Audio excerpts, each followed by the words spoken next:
Hello everyone, it is East Mountain Films here for the thank you video for the 2023 Easter Bunny Tracker live stream. This video is going to be split up into 3 parts: a thank you for the stream, a thank you for track.easterbunny.cc version 6, and then going forward and what's to come from both me out of the channel, future streams, and also the future of track.easterbunny.cc into 2024. So let's get started. First off is the stream. We had a really great stream this year. It was our second best stream on record, so currently sits below the 2020 Easter stream in terms of just total popularity and whatnot. This year's stats, we got about 21.5k views, we got about 380 peak concurrent viewers, and we got about 250 likes on stream. Throughout all of Easter, we were basically the top stream on YouTube for Easter Bunny tracking, so thank you all so much once again for coming out and supporting the stream. It was really awesome.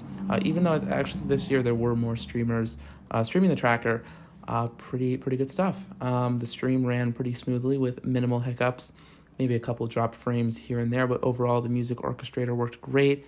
The old preferences file did a great job.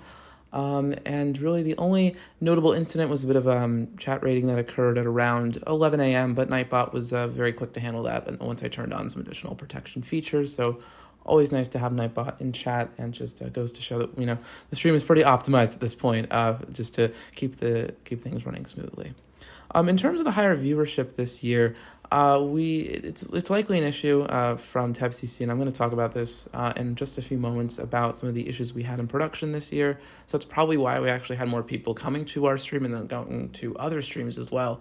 I think overall the tracker had at peak over 1,000 concurrent viewers on YouTube, definitely a lot higher than years prior, but there definitely is a reason behind this that I'll be talking about shortly. Overall, great stream. Thank you to anyone who donated. Thank you to those who came out. The outro was great. And yeah, it'll be great when the stream recordings go up and you can relive moments in the stream. And of course, all the memeing that happened at night. As always, got to do those as tradition. But anyway, moving on to track.easterbunny.cc version 6.0. So this was the 5th year of this tracker running, and this was the first year the trackers run with the entirely recoded, rebuilt, React-based tracker. In terms of the actual tracker itself, just within the code that I made, it ran pretty smoothly. I think a lot of the extensive testing that we did, and especially that I did, and a lot of the performance improvements that I made in the lead up to tracking really helped just kind of make this tracker very reliable for at least what we're known for, at least from the tracker standpoint, and not anything above the tracker that could go wrong. But yeah, the new UI was really great. The stop arrival feature was awesome. I think that was like one of the obviously the most notable new features this year. And then also just the new features with precise location, localization, all that good stuff, just making for a really customizable and really powerful tracking experience, as always. And if you use the tracker this year, then I hope you enjoyed it. In terms of the usage for the tracker this year, the final hit count was 82,207. This is not the spot-on count because I had to restart the Geo API a couple times due to the Insights page being broken, and then we also had a point during tracking where people were intentionally spamming the refresh button, but I was able to mitigate that as quick as I could. So balancing out the downtime and the spam, you get to about 82,000 hits. Additionally, we had about 500 hits on the geocoder, so that's about a 0.5% feature adoption for the precise location feature. So not too bad. It's about a 35% shrink year on year compared to 2022, so basically 65% of the hits compared to last year, and it places us third. This year's run is third in the list of rankings for hits. So it's 2022, 2021, and 2023. So, but anyway, even though we only did 82,000 hits, thank you all so much for coming out and supporting the tracker. Now, why we got 35% less hits compared to last year is definitely, I was trying to theorize why, and I think I landed on what the reason was. So basically, it was due to Cloudflare web analytics and misconfigured page rules is what I can best figure it out to be. At some point, I configured page rules in Cloudflare, which is the CDN, the content delivery network that sits in front of my web server, so that it's caching all the files to load the tracker, so that it's not, you're not hammering my web server, especially in traffic. It's really intense when you're seeing like 2, 3, 4 requests a second. Cloudflare is the one that's serving it, so it's also closer to you as well, and it just loads faster. However, Cloudflare has a feature called Web Analytics, where they inject a JavaScript beacon into the web page, and this beacon can then report back to Cloudflare on how the tracker is loading. It's all anonymous, and it's basically just diagnostic data so that I, as the developer, can see how fast the tracker is loading, and web metrics that kind of relate to how things load. In addition to getting a visits number, although I don't rely on that, that's what the Geo API is for. That is also our internal analytics system, because the Geo API is called every time the tracker is loaded. It gets us the most accurate hit count of the tracker. At some point during testing, I noted that when a dev run ended and I wanted to kind of go to the next dev run, sometimes the page would hit a white screen, like what people saw during tracking. And I was able to, at some point, to actually hook up an iPhone to my laptop and actually debug it and see, what was failing. And it was this beacon with a 404 error. But I was like, it's barely happened in testing. I've barely noticed it. I didn't go through and actually take any action to correct it when I should have.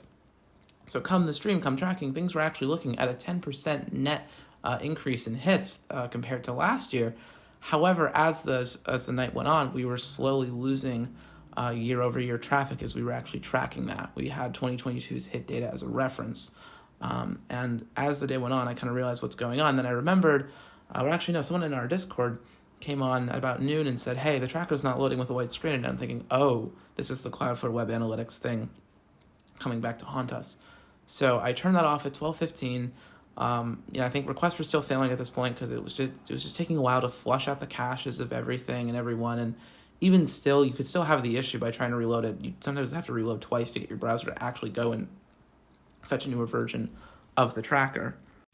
But of course, doing this requires user intervention, and it also is a bit of a confusing experience in general for end users. So ultimately, by about 4 or 5 p.m., I issued up a patch to the tracker that added text to the raw HTML document, because basically the white screen is from the end user getting the HTML for the tracker, but everything's rendered via JavaScript, so there's nothing on the HTML. So if your JavaScript fails to load, well, you're going to get a blank page. So I eventually added a little bit of text there saying, hey, if the tracker isn't loading, try refreshing the page, try clearing your cache, and whatnot. It's about 5 p.m. Eastern at this point, so it was pretty late. This issue had been kind of chilling for a while now, almost 15 hours. And eventually I did poll at least a stream, and with a poll of about 70 votes, it indicated that about 30% of users were actually having issues loading the tracker. So I wonder where that hit loss came from. So yeah, I was theorizing, oh, maybe it's just because of COVID. Oh, maybe it's this or that. It was a production outage. So in the 5 years that the tracker was run, unfortunately, this was our first production outage, and it did end up affecting the hits. We still had peak, and we peaked at about 194 hits a minute, but our peak was definitely lower compared to last year. And again, this is why I theorized we had so many more people on YouTube compared to last year, was because people were coming to YouTube when they couldn't load the tracker. So there's that. So yes, unfortunately, that would explain why we didn't get the hits that we wanted to previously get. And I think if it wasn't for this production outage, we would probably be seeing over 100,000 hits. And again, I think this outage was why we had so many people watching the stream on YouTube, because they couldn't load the tracker, so they went to YouTube to go watch it instead. Alas, it happens, and we've been running for 5 years, and we've been running pretty reliably with a really good uptime track record, and it had to happen at some point, and it so happened to be this year. But we'll take the lessons learned. I'll take the lessons learned from this experience and apply them to make sure that V7 is much more reliable in that respect. So eventually, I need to go through Cloudflare and comb through the analytics, and track.easterbunny.cc. I will release a news post there with all the fun details about the analytics, and I'll also release a full post-mortem describing what happened and what actions will be taken to prevent an issue like this again. So expect that coming out soon. I'll talk more about what's happening with that regard. But anyway, not too bad of a year. The tracker itself was really great, and I really enjoyed it. And too bad we couldn't get 100,000 hits, but and on the bright side, our map bill will be lower this year. And actually, we are tracking the post-tracking hits. This is the first time I'm actually doing this, and since tracking ended, we have added another 10,000 hits as I'm recording this at 1 p.m. So I'm kind of waiting to let this run through this like post-tracking hit stuff, and then I'll probably do the news post just so I can get these fun analytics included. But regardless, so that was track.easterbunny.cc version 6. Not too bad, and kind of now focusing on the future stuff for the channel and for TEBCC. All right, so in the very near future, content coming out once the stream is done. We have this thank you video. We're going to have the time-lapse up as always.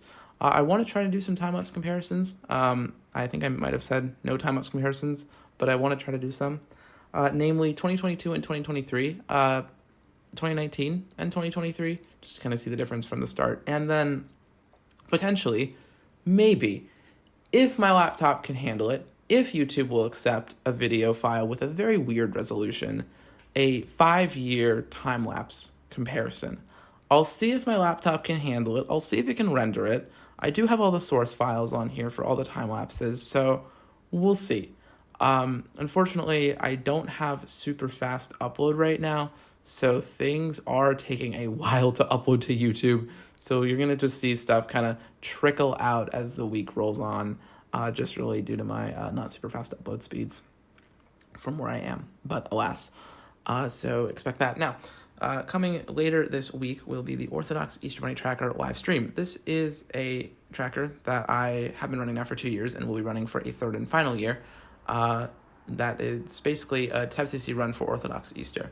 Unfortunately, Orthodox Easter Bunny Tracker will be taken down after this year just due to generally low usage, and also that generally speaking, Orthodox Easter happens 1 week after Western Easter, and that just adds a load to an already very busy week as I'm winding up with things after the stream, after tracking ends. So it's more busy, and for a site that's getting like 1 to 2% of the hits, unfortunately. So it'll be the last year running, and the tracker will be running v5.6 code. So the last hurrah for the old code base will actually be this year. We'll send it off after 4 years of dutiful service. Or really maybe 5. I guess, yeah, 5 years, because v4 was just a redesign. I just put in a new design framework. Anyway, so yeah. Expect that to happen next week. I'll be posting a proper announcement video in a couple days from now, just going over what the stream will entail and then kind of what the after stream stuff looks like. But yeah, then after that, over the summer, I'll try to see if I can work on track.easterbunny.cc version 7. This will be the next major release and probably the last major release of TEBCC for some time, as I'm kind of running out of things to add in the tracker, and I just don't want to add stuff or change stuff in the tracker just for the sake of change. Right now on the table is increased reliability and more testing. I want to try and reduce reliance on manual testing, which is what we've done so much in the past here. Also switching the remainder of the tracker over to React. Right now, it was just the tracker was in React. All of our supporting pages were still running our old code base, so I'd like to get it all unified under the same platform. And then also a proper content management system for the newsfeed, because right now the newsfeed is just a really big HTML document, and VS Code is it's starting to really complain whenever I type in that page and make edits because it's so big and so long. So we're going to actually set up like a proper CMS for that. Other than that, other features are still being decided at the moment in terms of what will be added to the tracker. As a preview for maybe some ideas, I know 3D mode has been kind of teased before and has switched away from the Google Maps API.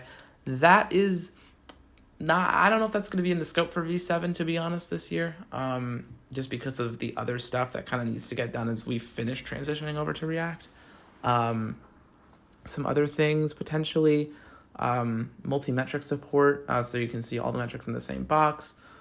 Some people have requested like live updates from the Easter Bunny during tracking, similar to how Google does it, so I'll look into maybe how that can be done.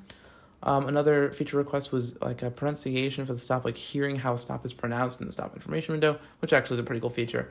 I know at some point we were going to do an ISS stop in the tracker, I think in 2020, but that got scrapped, so maybe we'll bring that back. More, I guess, just sort of an elevated presence of the precise location feature, like maybe like a blue dot on the map indicating where you are, compared to the Easter Bunny. And so also it's a lot easier to then get those precise arrival estimates, as that was, I think, if you had the feature on, probably one of the coolest features this year is how it counted down the stops until the Easter Bunny arrived. A couple other features that I thought of is maybe some extra streamer-specific features. I know one thing is that removing the distance from you metric in the top box when you're streaming, so that you don't have to like play hot potato to know like if you're about to click onto the distance from you metric and expose your approximate location. So hopefully we can do that. And then also I was thinking maybe it would be cool to have like a general Easter Bunny progress metric like on the side, like kind of like noting off like where the Easter Bunny has been, like the regions at a regional level and where to expect the Easter Bunny to come next during tracking. Anyway, other than that, yeah, maybe redesigning some parts of the UI. It depends. So, but that's V7. So it'll be coming out, I guess, probably April. Well, no, because probably like February, March 2024, and development will occur over the summer and the winter. So yeah, there's no dev schedule right now. I want to take a break from coding the tracker, to be honest. This whole tracker was made, by the way, in about 4 months' time. Development started basically Christmas, and here we are, 3 months later, fully functional React tracker. So absolutely plowed through time and really put a huge drive to get this thing out. So I'm going to take a break from TEBCC coding. Okay, I found this on the web for spell absolutely huge. Okay, thank you, Siri. Thank you for doing that. We'll leave that in the video, why not? And then going on to future streams. So standard tracking 2023, will I do a standard tracking stream? I don't know yet. I don't know what my plans are for Christmas. I don't know if it's going to be feasible or doable. Again, standard tracking streams, they're kind of hit or miss. I think just due to the sheer quantity of people who stream, it's not super feasible to do them. But again, maybe. We'll see. I can confirm for you that for Easter 2024, I definitely will do a stream because I make TEBCC still. So I still stream, So that's that. Anyway, that's all for this thank you video. Definitely a longer one, but a lot of information to get out about the stream and the tracker and what's to come. So anyway, that is all. I hope you enjoy all the content coming out this week. And yeah, thank you for coming to the stream. Another great year, our 6th year streaming the Easter Bunny, which is crazy to think. 2019 feels so far away, and it's only going up from here, and I can't wait to do it again next year with hopefully even more super cool improvements in the tracker. Anyway, thank you for watching. Thank you for subscribing. Thank you for doing all that good stuff. And I hope to see you around, hopefully, maybe next week at the Orthodox Easter Bunny track live stream. But if it's not next week, and maybe you're watching this way in the future, then I hope to see you around on another video. Until then, take care.